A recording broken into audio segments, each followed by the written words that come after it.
स्वागत है आप सभी का महाभारत की इस श्रृंखला में। पिछले वीडियो में हमने महाभारत महाकाव्य का एक परिचय देखा। आज का विषय है आदि पर्व, महाभारत का प्रथम पर्व। यह पर्व महाभारत की नींव रखता है और इसके अंतर्गत कई महत्वपूर्ण घटनाएं घटित होती हैं जो आगे चलकर महाभारत के युद्ध और उसके परिणामों को आकार देती हैं। आदि पर्व में महाभारत के प्रमुख पात्रों का जन्म, उनकी उत्पत्ति और उनके परिवारों के साथ संबंधों का वर्णन किया गया है। यह पर्व धर्म, न्याय और कर्तव्य के महत्वपूर्ण सिद्धांतों की शुरुआत करता है। इस विवरण में हम आदि पर्व के हर प्रमुख भाग को क्रमशः समझेंगे। महाभारत की कथा का आरंभ नैमिषारण्य में होता है, जहां ऋषियों ने सूत उग्रश्रव से आग्रह किया कि वे महाभारत की कथा उन्हें सुनाएं। सूत जी बताते हैं कि यह कथा महर्षि वेदव्यास द्वारा रचित है, जिसे भगवान गणेश ने लिखा था। वे बताते हैं कि यह महाग्रंथ केवल युद्ध की कथा नहीं है, बल्कि धर्म, नीति, प्रेम, घृणा, अहंकार और मोक्ष की यात्रा भी है। महाभारत की रचना की पृष्ठभूमि में वर्णन आता है कि किस प्रकार महर्षि वेदव्यास ने इस विशाल ग्रंथ की रचना की और इसके लिपिक के रूप में भगवान गणेश को चुना।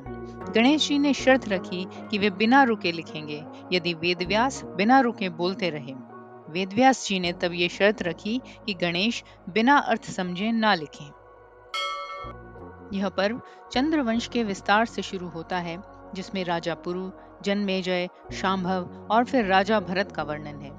राजा भरत, जिन्होंने अपने पराक्रम और नीति से महान ख्याति अर्जित की, भारतवर्ष नाम उनके नाम पर पड़ा।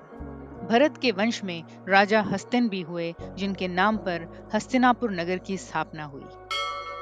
राजा शांतनु हस्तिनापुर के महान राजा थे। उन्हें गंगा से प्रेम हुआ और उन्होंने उससे विवाह किया।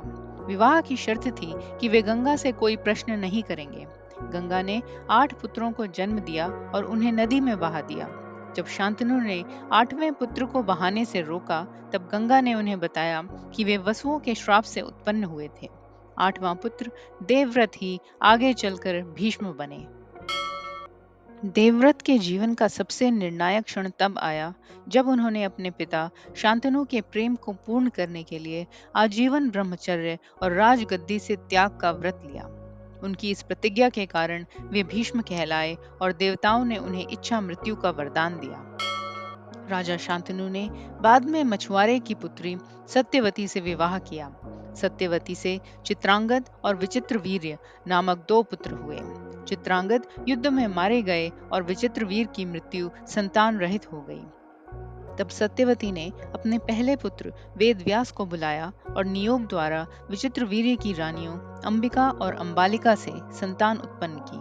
अंबिका से धृतराष्ट्र, अंबालिका से पांडु और एक दासी से विदुर का जन्म हुआ। धृतराष्ट्र जन्म से नेत्रहीन थे, इसलिए उन्हें राजा नहीं बनाया गया।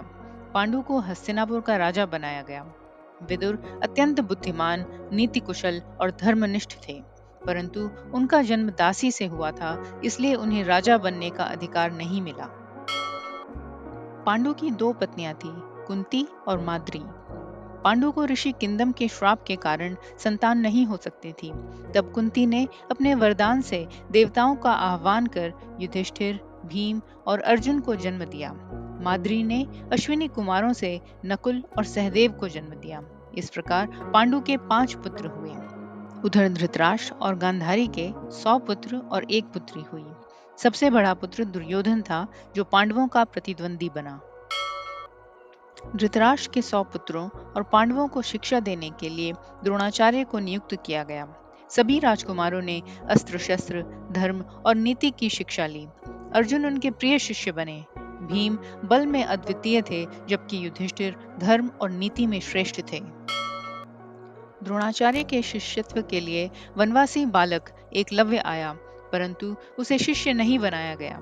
एकलव्य ने गुरु की मिट्टी की मूर्ति बनाकर अभ्यास किया और महान धनुर्धर बना। जब द्रोणाचार्य ने एकलव्य को अर्जुन के प्रतिद्वंदी के रूप में देखा, तब द्रोणाचार्य ने गुरु दक्षिणा में उसका अंगूठा मांगा, जो एकलव्य ने बिना संकोच दे दिया। कर्ण, जो सूत पुत्र के रूप में पाले गए थे, अर्जुन को चुनौती देते हैं। उनकी सहायता दुर्योधन करता है और उन्हें अंग देश का राजा बनाता है। कर्ण वास्तव में कुंती का पुत्र था, जिसे उसने कुंवारी अवस्था में सूर्यदेव से प्राप्त किया था और त्याग दिया था। यह रहस्य तब तक छुपा रहा। राजा द्रुपद ने यज्ञ किया, जिससे उन्हें धृष्टद्युम्न और द्रौपदी प्राप्त हुए। द्रौपदी का स्वयंवर आयोजित किया गया, जिसमें एक कठिन धनुष बाण की परीक्षा थी। अर्जुन ने ब्राह्मण वेश में यह परीक्षा उत्तीर्ण की और द्रौपदी का वरण किया। कुंती की आज्ञा से वह पांचों पांडवों की पत्नी बनी। दुर्योधन पांडवों से भयभीत होकर उन्हें एक ज्वलनशील घर में भेजता है और उसमें आग लगवा देता है। विदुर की सहायता से पांडव सुरंग द्वारा निकल भागते हैं और जनता को उनकी मृत्यु की सूचना होती है। वन में रहते हुए भीम का सामना राक्षसी हिडिंबा से होता है। वह भीम से प्रेम करती है और उनसे घटोत्कच नामक पुत्र उत्पन्न होता है। द्रुपद के पास रहते हुए पांडवों की पहचान उजागर होती है और धृतराष्ट्र उन्हें आधा राज्य देते हैं। पांडव इंद्रप्रस्थ में एक नया, सुंदर और समृद्ध नगर बनाते हैं। राजा बनने के बाद युधिष्ठिर राजसूय यज्ञ करना चाहते हैं। इसमें उन्हें कृष्ण, भीष्म, द्रोण आदि का समर्थन मिलता है। यज्ञ में कृष्ण को अग्र पूजा दी जाती है, जिससे शिशुपाल क्रोधित होता है और कृष्ण द्वारा शिशुपाल का वध किया जाता है। राजसूय यज्ञ में दुर्योधन इंद्रप्रस्थ की भव्यता को देखकर ईर्ष्या से भर जाता है। वह अपने मामा शकुनी के साथ मिलकर द्यूत क्रीड़ा का आयोजन करता है, जिसमें युधिष्ठिर को आमंत्रित किया जाता है। यह योजना आगे आने वाले युद्ध का कारण बनती है।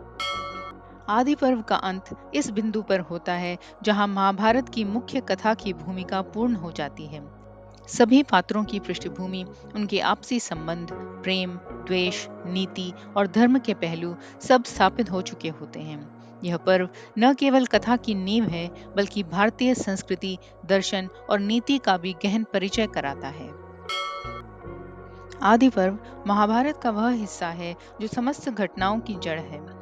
इसमें केवल पात्रों की उत्पत्ति ही नहीं होती, बल्कि धर्म, अधर्म, न्याय, अन्याय, नीति, राजनीति, प्रेम, क्रोध, ईर्ष्या और क्षमा जैसे मानवीय भावों का सुंदर समावेश होता है। यह पर्व बताता है कि कैसे एक विशाल युद्ध केवल शक्ति ही नहीं, बल्कि धर्म और अधर्म की परीक्षा बन जाता है।